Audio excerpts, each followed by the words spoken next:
नमस्कार दोस्तों, स्वागत है आपका आज के मुख्य समाचार में, जिसमें सबसे पहली और बड़ी खबर में आपको बताएंगे कि बिहार के बांका में कांग्रेस की भारत जोड़ो यात्रा का तीसरा दिन और जबरदस्त जन समर्थन। हर जगह लोगों का अपार समर्थन मिल रहा है कांग्रेस को। दूसरी ब्रेकिंग न्यूज में जिक्र होगा कि बिहार में ऐतिहासिक काम की हो रही है शुरुआत, जातीय जनगणना पर बोले डिप्टी सीएम तेजस्वी यादव। तीसरी ब्रेकिंग न्यूज में जिक्र होगा कि 500 करोड़ खर्च कर लोगों की जातियां गिनने निकली नीतीश सरकार का क्या है मकसद, बीजेपी की ओबीसी पॉलिटिक्स का काउंटर प्लान तैयार। चौथी ब्रेकिंग न्यूज में जिक्र होगा कि राहुल गांधी को पीएम पद का उम्मीदवार दिखाना है भारत जोड़ो यात्रा का मकसद, जयराम रमेश का इस पर बड़ा बयान। और पांचवी ब्रेकिंग न्यूज में जिक्र होगा कि देश में एक बड़े किसान आंदोलन की जरूरत, राकेश टिकैत का बयान। दोस्तों, हर एक खबर की गहराई में आपको ले जाएंगे, लेकिन उससे पहले अगर आप भी राहुल गांधी के भारत जोड़ो यात्रा का खुलकर समर्थन करते हैं तो वीडियो को लाइक, चैनल को सब्सक्राइब और बेल आइकन जरूर दबाइएगा। रुक करते हैं सबसे पहली और बड़ी खबर की तरफ। बांका में कांग्रेस की भारत जोड़ो यात्रा का तीसरा दिन, प्रदेश अध्यक्ष बोले हर जगह मिल रहा है अपार समर्थन। जी हाँ दोस्तों, बांका के मंदार की धरती बौंसी से शुरू हुई कांग्रेस की भारत जोड़ो यात्रा।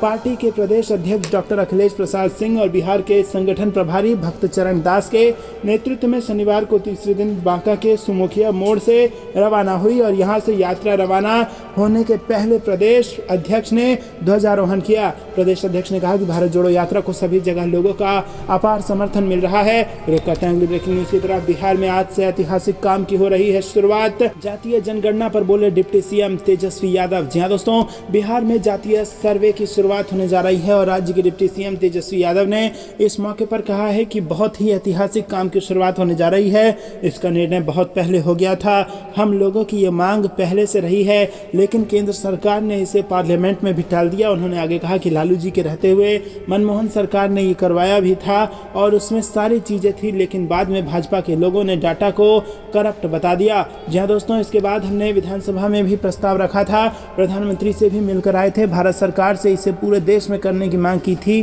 भाजपा गरीब और दलित विरोधी है, ये लोग नहीं चाहते कि जातीय जनगणना हो, इसलिए इन्होंने हर संभव कोशिश की ताकि सही आंकड़ा सामने ना आए और इसीलिए इन्होंने डाटा को करप्ट बता दिया। लेकिन आज इसकी शुरुआत हो रही है, जिसे कास्ट बेस्ड सर्वे का नाम दिया गया। रुक करते हैं अगली ब्रेकिंग न्यूज की तरफ। 500 करोड़ खर्च कर लोगों की जातियां गिनने निकली नीतीश सरकार, क्या है मकसद, बीजेपी की ओबीसी पॉलिटिक्स का काउंटर प्लान तैयार। जी हाँ दोस्तों, बिहार में जातीय जनगणना की प्रक्रिया 7 जनवरी से शुरू हो गई है और इसको लेकर नीतीश सरकार और प्रशासन ने खास तैयारी शुरू की और यह पूरी प्रक्रिया 2 चरण में पूरी होगी।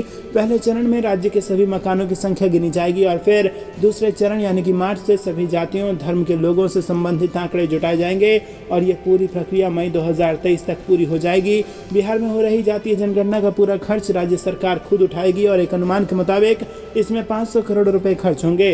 राज्य सरकार ने इसके लिए अपने आकस्मिक कोष से पूरा खर्च करेगी और सर्वे के लिए सामान्य प्रशासन डिपार्टमेंट को नोडल विभाग बनाया गया है और करीब 2 लाख कर्मियों को ड्यूटी पर लगाया गया है। पटना के जिलाधिकारी चंद्रशेखर सिंह ने कहा कि सर्वे में पंचायत से जिला स्तर तक आंकड़ों को जुटाया जाएगा और इसे एक मोबाइल एप्लीकेशन के जरिए डिजिटल रूप से एकत्र किया जाएगा। ऐसे में जगह, जाति, परिवार में लोगों की संख्या, उनके पेशे और सालाना आय के बारे में सवाल होंगे। रुक करते हैं अगली ब्रेकिंग न्यूज की तरफ। राहुल गांधी को प्रधानमंत्री पद का उम्मीदवार दिखाना है भारत जोड़ो यात्रा का मकसद, जयराम रमेश का जवाब। जी हाँ दोस्तों, भारत जोड़ो यात्रा 2024 के लोकसभा चुनाव के लिए राहुल गांधी को प्रधानमंत्री पद के उम्मीदवार के रूप में पेश करने की कवायद नहीं है। हरियाणा के करनाल में कांग्रेस के वरिष्ठ नेता जयराम रमेश ने शनिवार को यह बात कही। कांग्रेस महासचिव और पार्टी के संचार एवं मीडिया विभाग के प्रभारी जयराम रमेश ने एक सवाल के जवाब में कहा कि ये भारत जोड़ो यात्रा राहुल गांधी को प्रधानमंत्री पद के उम्मीदवार के रूप में पेश करने के लिए नहीं है। ये एक वैचारिक यात्रा है जिसका मुख्य चेहरा राहुल गांधी है और ये किसी एक व्यक्ति की यात्रा नहीं है।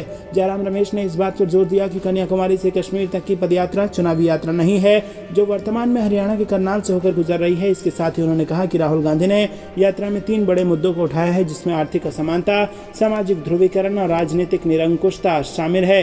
वहीं दोस्तों, आपको बता दें कि रमेश ने इससे पहले गुरुवार को कहा था कि कांग्रेस चुनावी व्यस्तताओं के कारण विचारधारा की लड़ाई में थोड़ा पिछड़ गई थी, लेकिन पार्टी ने पहली बार विचारधाराओं के मुकाबले को पहचाना और आज भारत जोड़ो यात्रा के माध्यम से विचारधाराओं की वो लड़ाई लड़ी जा रही है जो कई साल पहले लड़ी जानी चाहिए थी।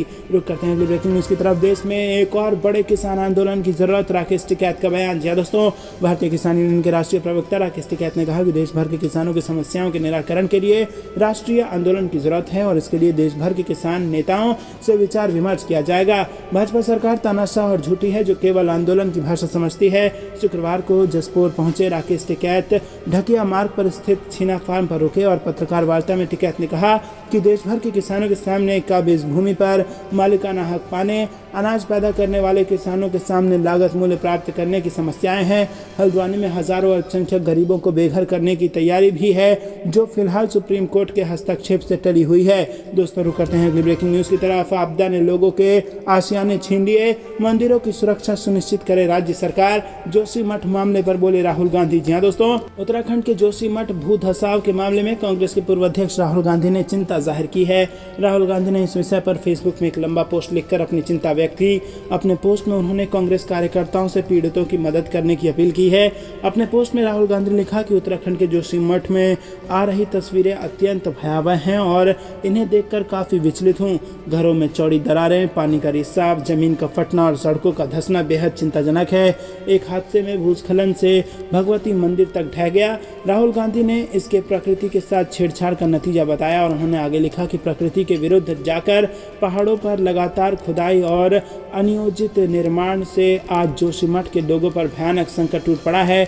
इस कड़कड़ाती ठंड में इस आपदा ने लोगों से उनके आशियाने छीन लिए हैं। वहां के सभी कांग्रेस कार्यकर्ताओं से मेरी अपील है कि जल्द से जल्द लोगों की मदद करें और उन्हें सुरक्षित स्थानों पर पहुंचाएं। रुक करते हैं अगली ब्रेकिंग न्यूज की तरफ। दुर्लभ बीमारी से ग्रस्त एक भी मरीज को नहीं मिल पाया सरकारी योजना का लाभ, 10 की मौत, वरुण गांधी का बयान। जी दोस्तों, पीलीभीत से बीजेपी सांसद वरुण गांधी ने शनिवार को कहा कि दुर्लभ रोगों से ग्रसित मरीजों को 50 लाख रुपए की सहायता से संबंधित स्वास्थ्य मंत्रालय की एक योजना से अब तक किसी भी मरीज को लाभ नहीं मिला है। उन्होंने चेतावनी दी है कि इसके कारण 432 मरीजों की जान खतरे में है और उनमें से ज्यादातर 6 साल से कम उम्र के बच्चे हैं। वरुण गांधी ने कहा कि इलाज के इंतजार में 10 बच्चों की जान चली गई और उन्होंने केंद्रीय स्वास्थ्य मंत्री मनसुख मांडविया से भुगतान को मंजूरी देने के लिए तत्काल कदम उठाने की अपील भी की है। वरुण गांधी ने इस मामले में स्वास्थ्य मंत्री मनसुख मांडविया को पत्र लिखा, जिसमें कहा कि स्वास्थ्य मंत्रालय ने दुर्लभ रोगों से ग्रस्त मरीजों की जान बचाने के लिए 30 मार्च 2021 को राष्ट्रीय दुर्लभ रोग नीति 2021 की शुरुआत की थी और मई 2022 में उसमें किए गए संशोधन के अनुसार दुर्लभ रोगों के मरीजों से सभी समूहों को इलाज के लिए 50 लाख रुपए की वित्तीय सहायता देने का आश्वासन दिया था। रुक करते हैं अगली ब्रेकिंग न्यूज की तरफ। पिछले दरवाजे की राजनीति कर रही भाजपा, अखिलेश ने आरक्षण को लेकर बताई बीजेपी की सच्चाई। जी हाँ दोस्तों, नगर निकाय चुनाव में उठा पिछड़ों के आरक्षण का मामला अभी थमा नहीं है। विपक्ष ने आरक्षण के मुद्दे को लेकर सरकार को चारों तरफ से घेर रखा है।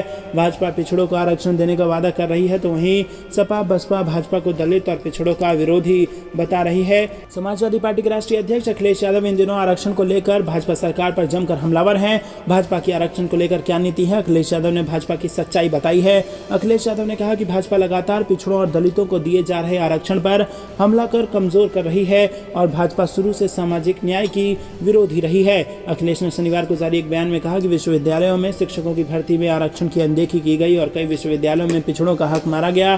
पिछड़ों को मान सम्मान और हक देने को लेकर भाजपा की नीयत कभी ठीक नहीं रही। दोस्तों रुक करते हैं अगली ब्रेकिंग न्यूज की तरफ। वो हमारे साथ भी गद्दारी कर सकता है, कांग्रेस छोड़कर राय सिंधिया समर्थक मंत्री का बयान हो गया वायरल। जी दोस्तों, इन दिनों केंद्रीय मंत्री ज्योतिरादित्य सिंधिया के समर्थक मध्य प्रदेश के मंत्री महेंद्र सिंह सिसोदिया का एक वीडियो जमकर वायरल हो रहा है। इस वीडियो में वो कहते नजर आ रहे हैं कि बीजेपी में जो पदों पर बैठे हैं वो पार्टी के वफादार नहीं हैं। उन्होंने कहा कि मैं पिछला चुनाव 53,000 वोटों से जीता था, अब 60,000 मतों से जीत हासिल करूंगा। बता दें कि मध्य प्रदेश में जैसे जैसे विधानसभा चुनाव का समय नजदीक आता जा रहा है वैसे वैसे आरोप प्रत्यारोप का दौर भी शुरू हो गया है। कभी नेता विपक्षी पार्टी के नेताओं पर आरोप लगा रहे हैं तो कभी अपनी ही पार्टी के नेताओं को भी वो नहीं छोड़ रहे हैं और ऐसा ही एक वीडियो इन दिनों सिंधिया समर्थक मंत्री महेंद्र सिंह सिसोदिया का वायरल हो रहा है। मंत्री सिसोदिया के अनुसार उनकी ही पार्टी में एक दो नेता उनके खिलाफ माहौल बनाने में लगे हैं और इसकी भनक सिसोदिया को लगते ही उन्होंने अपनी ही पार्टी के नेताओं को नसीहत दे डाली। रुक करते हैं अगली ब्रेकिंग न्यूज की तरफ। छत्तीसगढ़ में फिर 75 सीटों के साथ बनेगी कांग्रेस सरकार, कैबिनेट मंत्री ने कही ये बात। जी हाँ दोस्तों, आपको बता दें कि 2023 में छत्तीसगढ़ में चुनाव होना है और इससे पहले प्रदेश में चुनावी माहौल बन चुका है और इसी बीच कैबिनेट मंत्री रविंद्र चौबे का बड़ा बयान सामने आया है। मंत्री चौबे ने कहा कि 23 में 75 सीटों के साथ एक बार फिर कांग्रेस की सरकार बनेगी।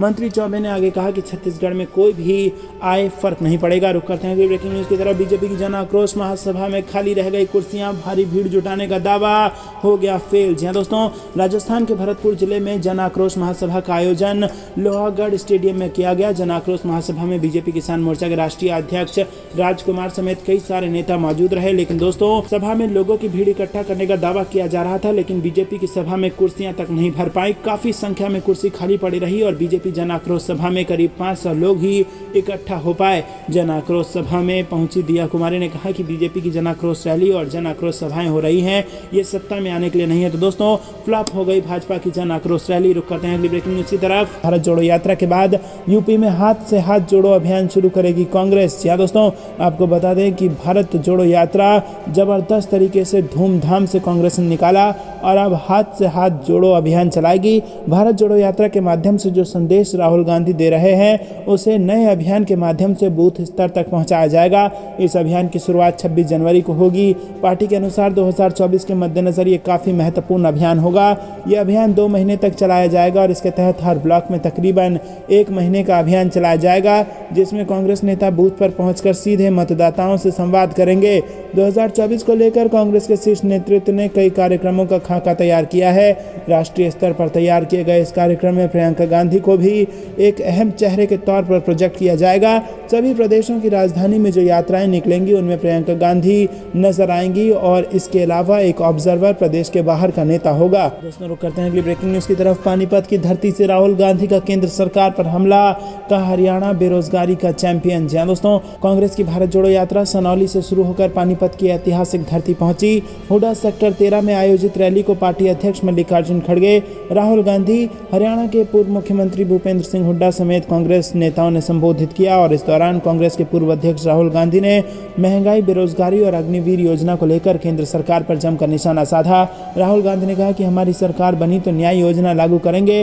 उन्होंने कहा कि भाजपा सरकार चंद लोगों के लिए काम कर रही है। जितना धन आधे हिंदुस्तान के हाथ में है उतना धन सबसे अमीर 100 लोगों के पास में है, जबकि इस देश में 140 करोड़ लोग रहते हैं। आज 2 हिंदुस्तान बन गए हैं। एक हिंदुस्तान किसान, मजदूर, छोटे दुकानदारों और बेरोजगार युवाओं का है तो दूसरा हिंदुस्तान 200-300 लोगों का है जिनके पास पूरा का पूरा धन है।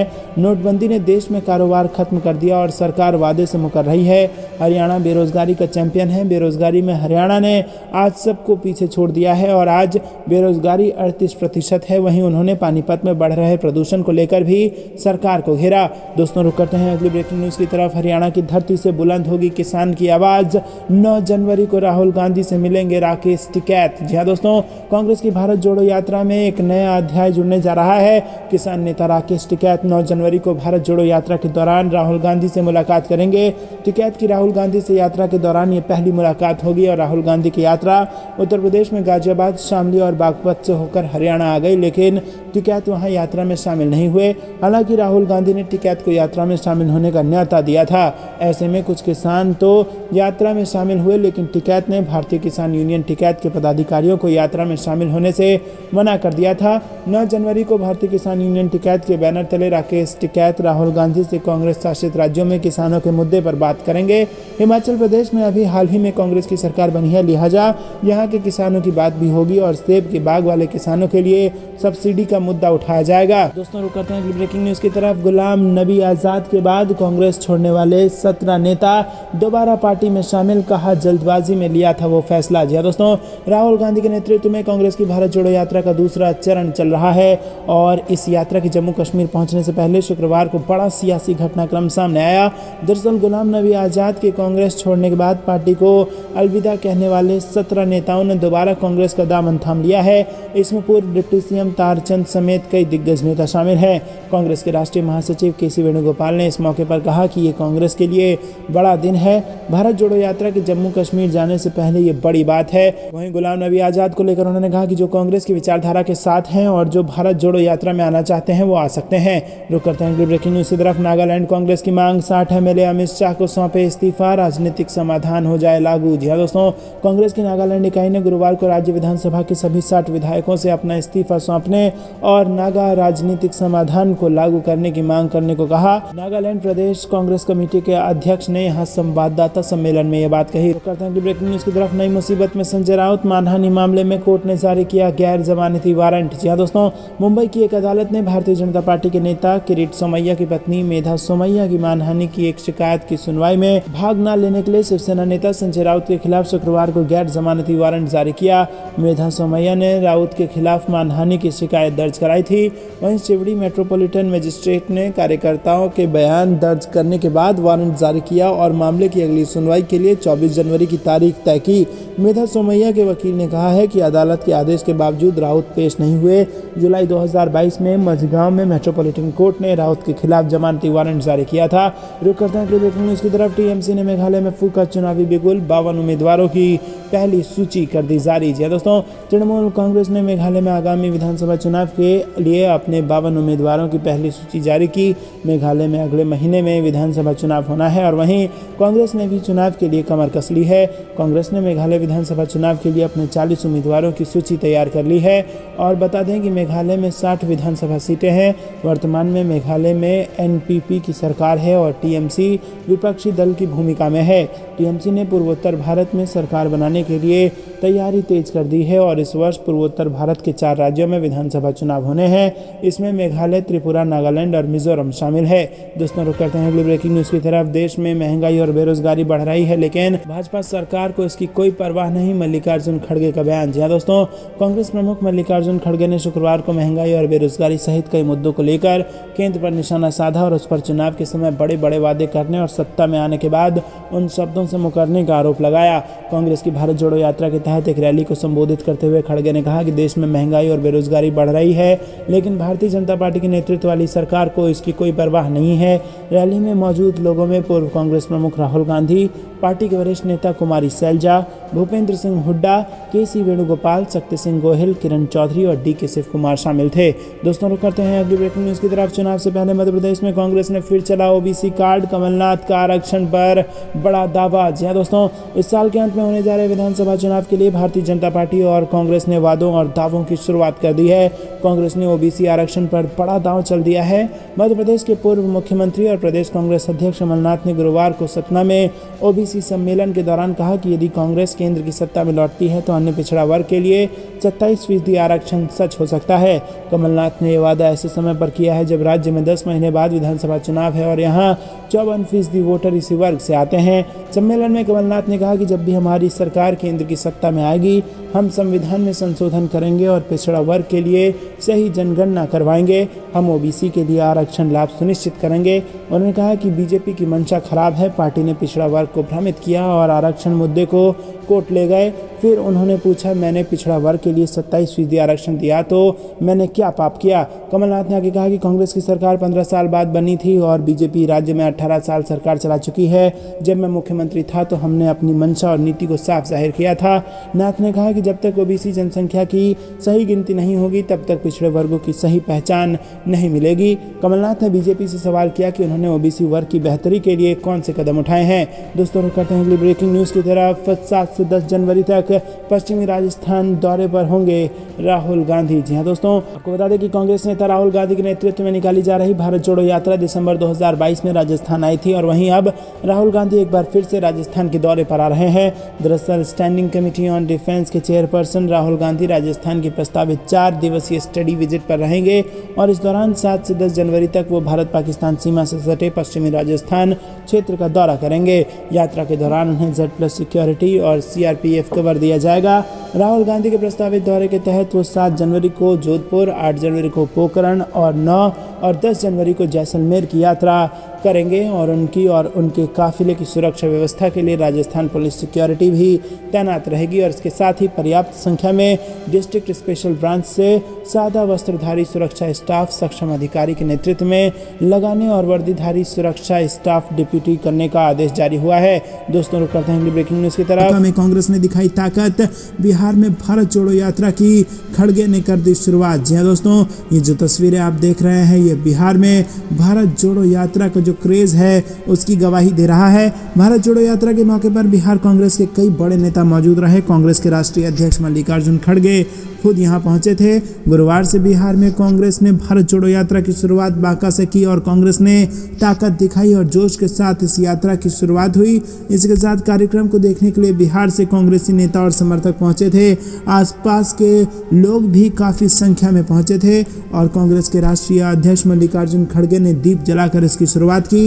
हेलीकॉप्टर से उतरने के बाद वो सबसे पहले मंदार के तराई में अवस्थित पापहरणी सरोवर में बने अष्टकमल लक्ष्मी नारायण मंदिर पहुंचे और यहां पूजा अर्चना की। वहीं कांग्रेस के राष्ट्रीय अध्यक्ष मल्लिकार्जुन खड़गे के आगमन को लेकर पूर्व केंद्रीय मंत्री शकील अहमद, भागलपुर विधायक सह बिहार विधानमंडल दल के नेता अजीत शर्मा समेत अन्य नेता मौजूद रहे। दोस्तों, रुक करते हैं अगली ब्रेकिंग न्यूज की तरफ। मौजूदा सरकार में व्यापारियों की टूट रही है रीढ़, नीतियां बदले प्रधानमंत्री राहुल गांधी ने दिया यह बयान। जी हां दोस्तों, कांग्रेस के पूर्व अध्यक्ष राहुल गांधी ने गुरुवार को आरोप लगाया कि केंद्र सरकार की गलत नीतियों के कारण बहुत सारे व्यापारियों की रीढ़ टूट गई है और उन्होंने कहा कि प्रधानमंत्री नरेंद्र मोदी को लोगों को सुनना और अपनी नीतियों में बदलाव करना चाहिए। राहुल गांधी ने भारत जोड़ो यात्रा में शामिल विजेंद्र नाम के एक व्यापारी का वीडियो ट्विटर पर साझा किया और उन्होंने कहा कि भारत के छोटे व्यापारियों का योगदान 40% रोजगार, 27% जीडीपी, 45% निर्यात। सरकार की गलत नीतियों ने विजेंद्र जैसे बहुत सारे व्यापारियों की रीढ़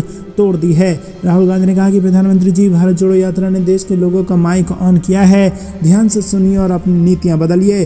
कांग्रेस महासचिव जयराम रमेश ने भी इस व्यापारी का वीडियो साझा किया और दावा किया कि नोटबंदी, वस्तु एवं सेवा कर यानी कि जीएसटी और कोरोना के कुप्रबंधन ने करोड़ों लोगों के जीवन और जीविका को तबाह कर दिया। रुक करते हैं अगली ब्रेकिंग न्यूज की तरफ। बिहार के बाद देश की यात्रा पर निकल सकते हैं नीतीश कुमार। समाधान यात्रा के पहले दिन ही बेतिया में किया इसका ऐलान। जी हां दोस्तों, आपको बता दें कि बिहार के मुख्यमंत्री नीतीश कुमार ने गुरुवार को अपनी समाधान यात्रा की शुरुआत पश्चिम चंपारण जिले के वाल्मीकि नगर से की और इस दौरान उन्होंने कहा कि अब देश यात्रा पर निकलने की सोच रहे हैं और इसी के साथ उन्होंने कहा कि समाधान यात्रा और विधानसभा सत्र के बाद देश यात्रा पर निकलने के विषय में सोचेंगे। और उन्होंने समाधान यात्रा के पहले दिन कई विकास योजनाओं को देखा और अधिकारियों को कई निर्देश भी दिए। मुख्यमंत्री गांव में विकास योजनाओं को देखकर खुश दिखे और सीएम नीतीश कुमार ने संतपुर सोहरिया पंचायत के दारुआबरी ग्राम में विकास कार्यों का जायजा लिया और पारस नगर कटाव स्थल का निरीक्षण किया।